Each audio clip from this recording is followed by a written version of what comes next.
The cabin air filter in 2008 to 2021 Dodge Challenger models traps dust, pollen, and pollutants, ensuring clean air inside your vehicle. It's located behind the passenger side glove box, not under the hood.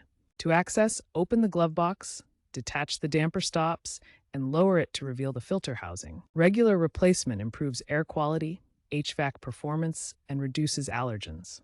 Aim to replace every 15,000 to 25,000 miles or annually, especially in dusty conditions. Start by turning off the car and opening the passenger door. This ensures safety and provides access to the cabin interior. Fully release and remove the glove box by unclipping it. Look for plastic clips or screws that hold it in place. Slide the old filter straight out. No tools are needed for this step as it pulls out easily. Insert the new filter, ensuring the airflow arrow points towards the HVAC unit, usually downwards or inwards. Reassemble the glove box by clipping it back into place. Tools needed are minimal, possibly a screwdriver or pliers for clips.